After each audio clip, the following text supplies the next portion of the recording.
Nous sommes réunis au nom du Père, du Fils et du Saint-Esprit. Amen.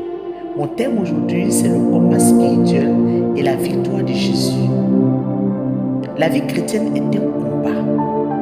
Frères et sœurs, dans le Seigneur, la parole de Dieu nous révèle que la vie chrétienne n'est pas seulement une marche paisible, c'est aussi un combat spirituel. L'apôtre Paul dit « Combat le bon combat de la foi ». 1 Timothée chapitre 6 verset 12.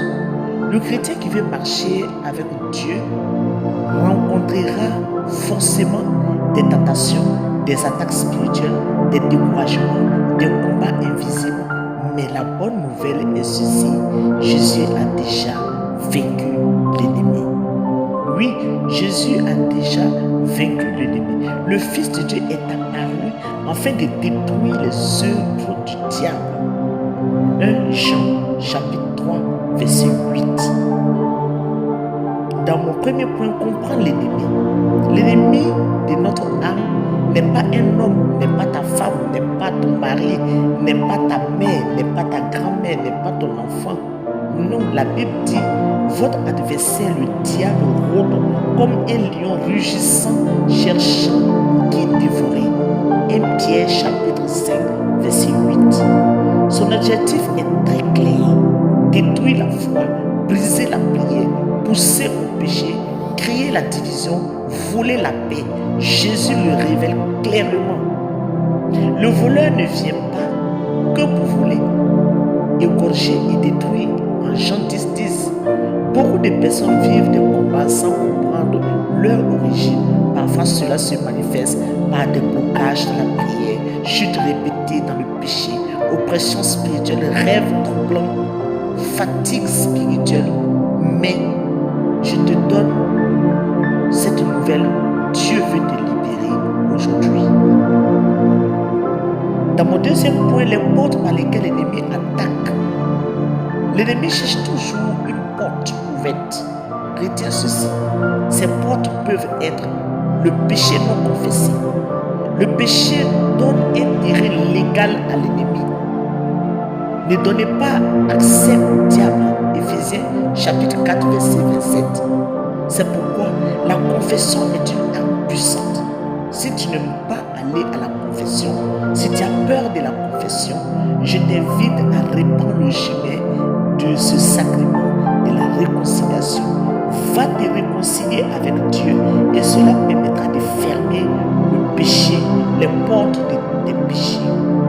Deuxièmement, les blessures intérieures, les blessures profondes, les blessures du rejet, les blessures de la trahison, les blessures de la haine, manque de pardon peuvent devenir un terrain d'oppression. Le pardon fait beaucoup de portes spirituelles. Le manque de pardon. Troisièmement, la pratique occulte. Cette pratique ouvre dangereusement des portes: fétichisme, sorcellerie, consultation des divins. Pacte occulte. La Bible avertit clairement qu'on ne trouve chez toi personne qui pratique la divination. Deutéronome chapitre 18 verset 10. Troisièmement, les armes du combat spirituel. Dieu ne nous laisse pas sans défense. L'apôtre Paul parle de l'armure de Dieu en Éphésiens chapitre 6 verset 10 à 18. Le nom de Jésus fait trembler les ténèbres. Le nom de Jésus, tout genou fléchit. Philippiens chapitre 2 verset 10. Les démons reconnaissent ce nom et ils ont peur de ce nom. Le sang de Jésus, ils l'ont vaincu à cause du sang de l'agneau. Apocalypse 12 verset 11. Le sang de Jésus purifie, protège et libère. Et ensuite l'Eucharistie. L'Eucharistie est la présence réelle du Christ. Les forces du mal ne supportent pas la présence eucharistique. C'est pourquoi l'adoration est une grande arme spirituelle. Et je vous invite à visiter Jésus au tabernacle. Allons adorer Jésus une fois par semaine. Pourquoi pas 3 fois? Pourquoi pas 4 fois dans la semaine? Allons, visitons dans nos églises les tabernacles. Jésus est présent et il nous attend. Il a dit: venez à moi, vous qui menez sur le poids du fardeau, et moi je vous donnerai le repos. Allons, et Jésus se chargera de fermer les portes. Quatrièmement, la prière et le jeûne. Jésus dit, cette espèce de démon ne sort que par la prière et le jeûne. Cette espèce de démon ne sort que par la prière et le jeûne. Marc chapitre 9, verset 27. Le jeûne affaiblit les forces spirituelles adversaires. Oui, n'ayez pas peur de gêner. N'ayons pas peur de gêner. Gênons ceux qui ne veulent pas gêner, qui ne découragent pas, ceux qui ont la capacité de gêner. Gênons afin d'être libérés de certains démons. Car il y a certains démons, il n'y a que le jeûne qui peut nous délivrer. Ensuite, la victoire de la croix. La plus grande victoire de Dieu est la croix. Ce qui semblait être une défaite est devenu la destruction du royaume des ténèbres. L'apôtre Paul dit, il a dépouillé les principautés et les puissances et les a livrées publiquement en spectacle. Colossiens chapitre 2 verset 15. À la croix, les chaînes sont brisées, les malédictions sont détruites, la liberté est donnée.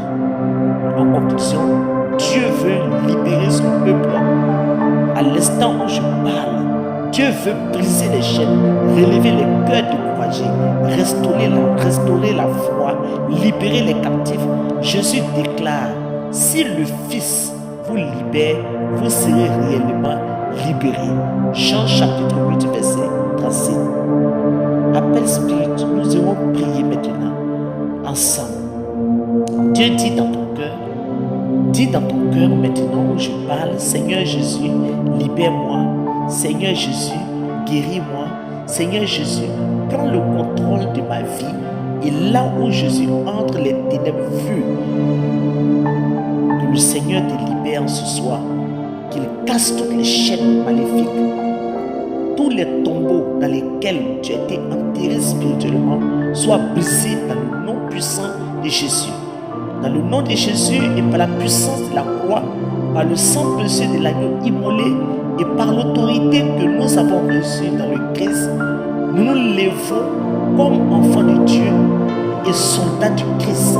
Car il est écrit, voici je vous ai donné le pouvoir de marcher sur les serpents et les scorpions et sur toute la puissance de l'ennemi.